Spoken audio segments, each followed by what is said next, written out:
प्रिय विद्यार्थियों, आज हम बीए पार्ट फर्स्ट ईयर का फर्स्ट पेपर समाज शास्त्र का परिचय के अंतर्गत नया अध्याय शुरू करेंगे। सामाजिक प्रतिमान, जिन्हें सामाजिक मानदंड भी कहा जाता है और इंग्लिश में इसे सोशल नॉर्म्स कहा जाता है। मानव समाज अन्य प्राणियों के समाज से इसी बात से भिन्न है कि मानव समाज का नियंत्रण, निर्देशन तथा संचालन सामाजिक प्रतिमानों के द्वारा होता है। सामाजिक प्रतिमान के अनेक पर्याय हैं, जैसे सामाजिक मानक, सामाजिक मानदंड, सामाजिक आदर्श आदि। अगर हमें मानव समाज को समझना है तो सामाजिक प्रतिमान को समझना अत्यंत आवश्यक है। सामाजिक प्रतिमान के अनेक प्रकार हैं जो सामाजिक जीवन को संभव बनाते हैं। सामाजिक प्रतिमानों का निर्माण धीरे धीरे व स्वतः होता है। इसके विकास के अनेक चरण हैं, जैसे जनरीतियां, प्रथाएं, रूढ़ियां, संस्था, कानून आदि सामाजिक नियम या सामाजिक प्रतिमान हैं जो मान्य तथा अपेक्षित व्यवहार को प्रकट करते हैं। ये समाज द्वारा और समाज के लिए मान्य होते हैं। सामाजिक प्रतिमान का अर्थ और परिभाषा। सामाजिक प्रतिमान को अनेक विद्वानों ने परिभाषित किया है। बर्टन राइट का कहना है कि सामाजिक प्रतिमानों की एक सामान्य परिभाषा यह है कि वे व्यवहार के उचित तरीकों को बताते हैं। रॉबर्ट वीरस्टीड ने बताया है कि सामाजिक प्रतिमान संक्षिप्त में कार्य प्रणालियों की प्रमाणित पद्धतियां हैं, कार्य पूर्ण करने की एक विधि है जो हमारे समाज द्वारा मान्य है। किंग्सले डेविस के अनुसार सामाजिक प्रतिमान नियंत्रण है। इन्हीं नियंत्रणों के द्वारा मानव समाज अपने सदस्यों के व्यवहारों को इस प्रकार संचालित करता है कि वे सामाजिक आवश्यकताओं की पूर्ति के लिए क्रिया करते हैं, चाहे कभी उनकी जैविक आवश्यकता ही पूरी न हो पाए। सामाजिक प्रतिमानों की निम्न विशेषताएं हैं। नंबर 1 है एकता। सामाजिक प्रतिमान समाज के सदस्यों को संगठित रखते हैं। नंबर 2 है प्रकार्यात्मक सार्वभौमिकता। सामाजिक प्रतिमान विश्व के सभी समाजों में तथा सभी कालों में किसी न किसी आवश्यकता की पूर्ति करते हैं। नंबर 3 है अपरिहार्यता।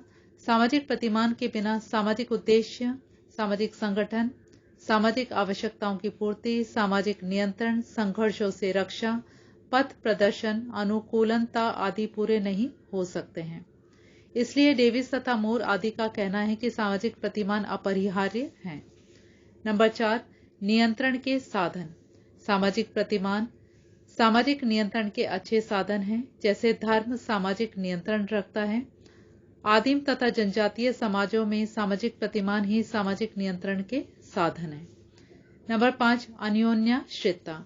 सामाजिक प्रतिमान समाज के सदस्यों द्वारा बनाए जाते हैं। ये व्यक्ति से प्रभावित होते हैं।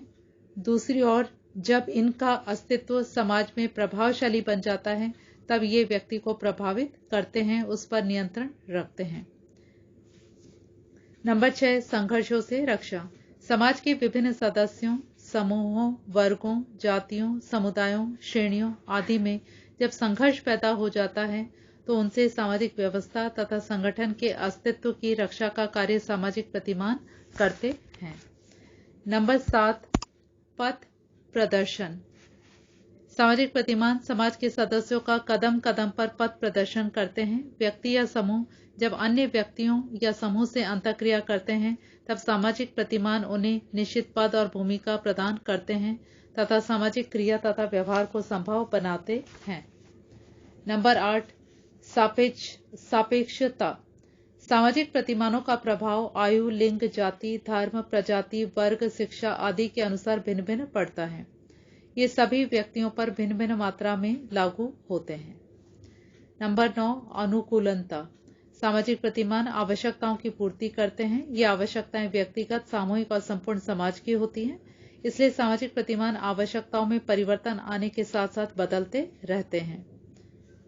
नंबर 10 व्यवहारिकता। सामाजिक प्रतिमान उपयोगी, व्यवहारिक तथा वास्तविक परिस्थितियों से संबंधित होते हैं। इसका मुख्य कारण इसकी उत्पत्ति और विकास की प्रक्रिया है। नंबर 11 सामाजिक नियम। सामाजिक प्रतिमान एक प्रकार के सामाजिक नियम हैं। सामाजिक प्रतिमानों से तात्पर्य उन सामाजिक नियमों से है जिनका ध्यान तथा पालन विशिष्ट समाज के लगभग सभी सदस्य करते हैं। नंबर 12 लिखित या अलिखित। सामाजिक प्रतिमानों को लिपि के आधार पर मुख्य रूप से 2 वर्गों में बांटा जा सकता है। नंबर 1 लिखित और नंबर 2 है अलिखित। अधिकतर सामाजिक प्रतिमान अलिखित होते हैं। जैसे जैसे समाज सरल से जटिल, परंपरागत से आधुनिक और जन जाति से ग्राम तथा महानगर में विकसित हो जाता है, सामाजिक प्रतिमान अलिखित से लिखित रूप में विकसित और परिवर्तित होते जाते हैं। नंबर 13 नैतिकता। सामाजिक प्रतिमान नैतिकता की भावना से जुड़े होते हैं। इस विशेषता के कारण समाज के सभी सदस्य सामाजिक प्रतिमानों का ध्यान रखते हैं, उनके अनुसार व्यवहार करते हैं। नंबर 14 व्यवहार के अंग। सामाजिक प्रतिमानों का पालन क्यों किया जाता है? मानव सामाजिक प्रतिमानों का पालन इसलिए करता है कि ये मानव व्यवहार के अभिन्न अंग के रूप में समाज में सदियों से पीढ़ी दर पीढ़ी हस्तांतरित होते चले आ रहे होते हैं तथा मानव इनका आदी हो जाता है। नंबर 15 सामाजिकता। सामाजिक प्रतिमान के अंतर्गत जनरीति, प्रथा, रूढ़ियां, परंपराएं, कानून, परिपाटी, शिष्टाचार, सम्मान आदि का समावेश होता है, जो यह स्पष्ट कर देता है कि सामाजिक प्रतिमानों में सामाजिकता का गुण विद्यमान होता है। नंबर 16 अधिवैयक्तिक। सामाजिक प्रतिमान अनेक व्यक्तियों के अनुभव, आदत तथा व्यवहार का परिणाम होते हैं।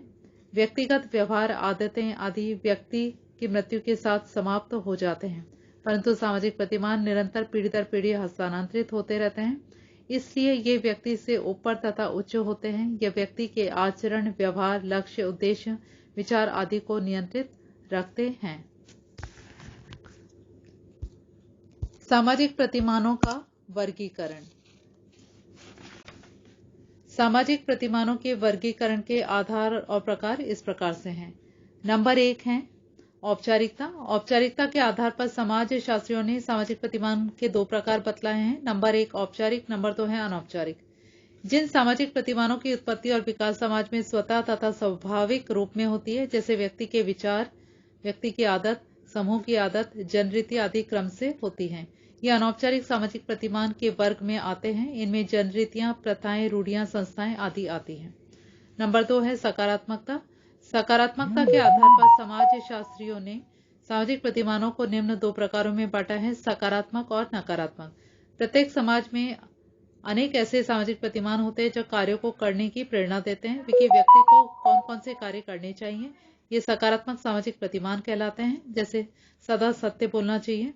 जिन व्यवहारों को करना निषेध है, समाज अनेक कार्यों, व्यवहारों, क्रियाओं आदि को निषिद्ध मानता है, तो उनसे संबंधित सामाजिक प्रतिमान नकारात्मक प्रतिमान कहलाते हैं। जैसे झूठ बोलना महापाप है। नंबर 3 है लिखित, मौखिक।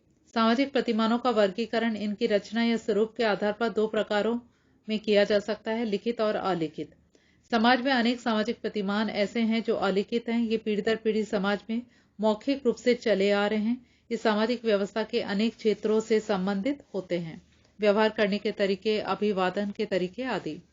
नंबर 4 है सामुदायिक या संघात्मक। वीर स्ट्रीट ने सामाजिक प्रतिमानों का वर्गीकरण करते समय इस तथ्य का भी ध्यान में रखा है कि वे किन लोगों से संबंधित है। इस आधार पर इन्होंने सामाजिक प्रतिमान के 2 प्रकार बताए हैं, सामुदायिक प्रतिमान, संघात्मक प्रतिमान। इनका कहना है कि जिन सामाजिक प्रतिमानों का संबंध संपूर्ण समाज अथवा समुदाय से होता है, वे सामुदायिक प्रतिमान कहलाते हैं, जैसे अभिवादन करना। दूसरे प्रकार के सामाजिक प्रतिमान वे हैं जो किसी विशेष समूह, समिति या संघ से संबंधित होते हैं। उनको वीर स्ट्रीट ने संघात्मक सामाजिक प्रतिमान कहा है। बड़ों का आदर करना चाहिए, यह प्रतिमान बच्चों तक ही सीमित है। नंबर 5 संगठित और असंगठित प्रतिमान। संगठन के आधार पर सामाजिक प्रतिमान के 2 प्रकार स्वाभाविक रूप से बन जाते हैं। नंबर 1 है संगठित सामाजिक प्रतिमान, नंबर 2 है असंगठित सामाजिक प्रतिमान।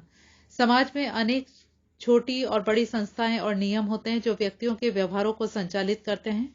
संगठित प्रतिमान व्यापक रूप से नियमों से स्पष्ट और निश्चित होते हैं, जो व्यक्तियों को कर्तव्य और अधिकार प्रदान करते हैं तथा उनके व्यवहारों को नियंत्रित, निर्देशित, संचालित करते हैं। विवाह के प्रकार, विवाह विच्छेद, न्यायिक पृथक्करण, परिवार की संरचना और कार्य, न्यायालय, सरकारी कार्यालयों द्वारा बनाए गए नियम संगठित सामाजिक प्रतिमान के अंतर्गत आते हैं।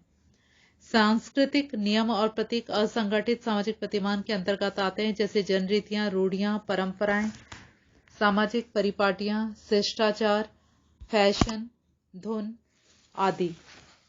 धन्यवाद।